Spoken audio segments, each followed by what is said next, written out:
Does God always need to forgive divorce? Jesus said to her, "Go call your husband and come back here." The woman answered and said, "I have no husband."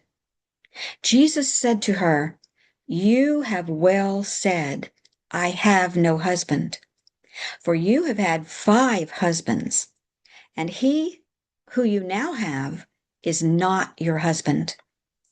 In that you answered honestly." Jesus reached out to the woman at the well with full knowledge of the fact that she was living in sin with a man she was not married to.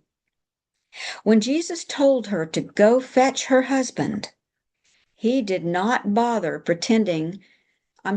When Jesus told her to go fetch her husband, she did not bother pretending to be a respectably married woman. Her living situation was obviously common knowledge, but the gentleness with which Jesus confronted her is notable and something believers should learn to emulate. He did not rebuke her, but rather commended her for her honesty. Christians are commonly taught that the woman at the well was a divorcee. She may have been. There is really no way to know. She could also have been widowed 5 times, but Christians are usually taught that she was tainted by divorce. Assuming that she was divorced, it is important to note that Jesus acknowledged each of her 5 marriages as legitimate by saying she had been married to 5 husbands. He called each of them her husbands. He did not suggest that she had anything to ask forgiveness for regarding any of her 5 marriages or alleged divorces. If she had been divorced, and most Christians are taught that was the case, we should ask ourselves why one of the most common words of, quote, comfort to divorced people are, "God forgives divorce." Jesus said no such thing to this woman. He acknowledged each of her husbands as husbands and not as men she had been living in adultery with. The idea of sinless divorce is anathema to most Christian teaching that asserts that the woman of the well was a divorced woman. Even if that was the case, all divorce is not sin. There are scriptural grounds for divorce. It is falsely and smugly religious to assume that all divorce is sin and to harbor the attitude that divorced people simply did not try hard enough to save their marriages. That's another thing divorced Christians hear all the time. Marriage is hard work. The implication being that most marriages end in divorce because couples don't work hard enough to save them. Divorced Christians have so much undeserved shame heaped on them by other Christians because of ignorant attitudes like this. The woman at the well could very well have been widowed 5 times and, because of that, been considered anathema as a wife. Who knows? Keeping in mind that she said she had no husband, could she have been put away by her 5th and last husband without the benefit of divorce, and therefore unmarriageable due to the fact that she technically still had a husband who was refusing to be her husband? Another possibility is that she had been put away by her 5th husband without the benefit of divorce, but he had since died. So she was no longer a part of his household. Casting aside unwanted wives was a common practice in those days. Let me rephrase that. Casting aside unwanted wives without giving them the benefit of divorce was a common practice in those days and even before. God, through the prophet Malachi, rebuked husbands who dealt thus with their wives.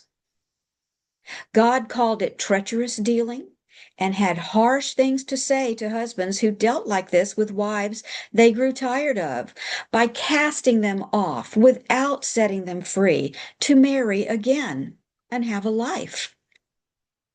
These women, for all practical purposes, had no husbands.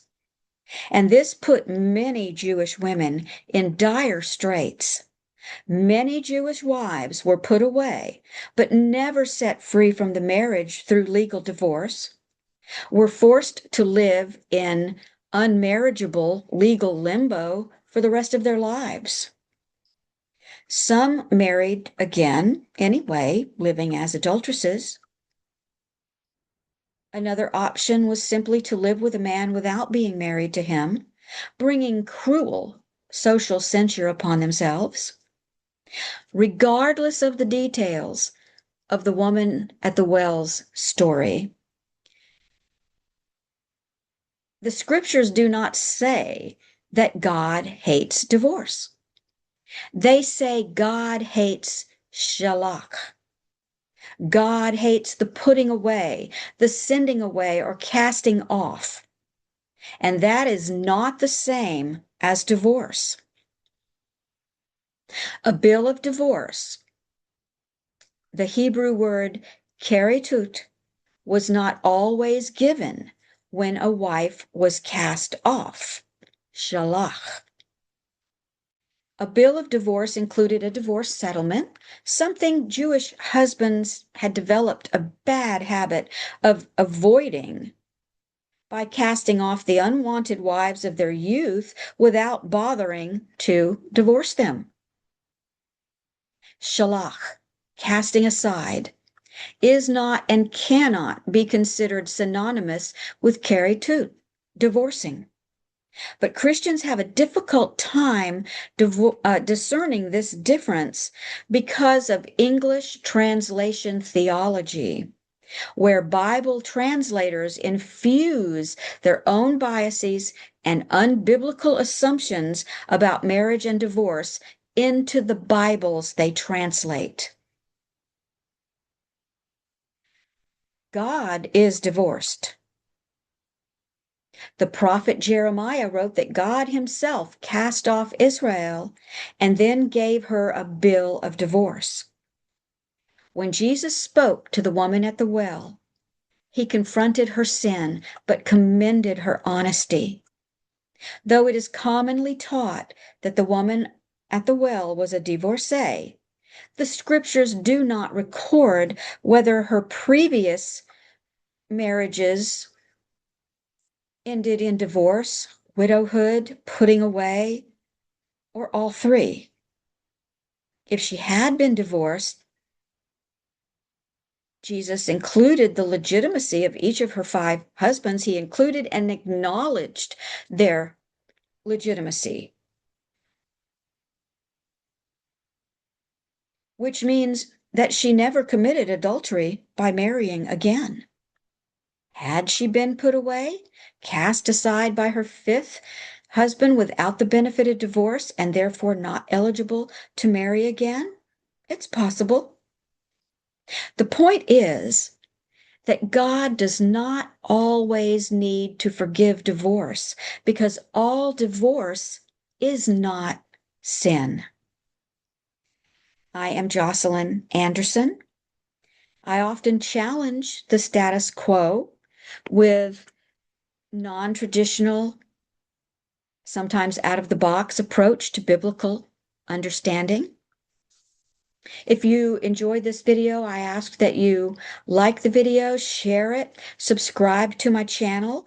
It helps the visibility for people that might benefit from some of my podcasts. Thank you so much for listening.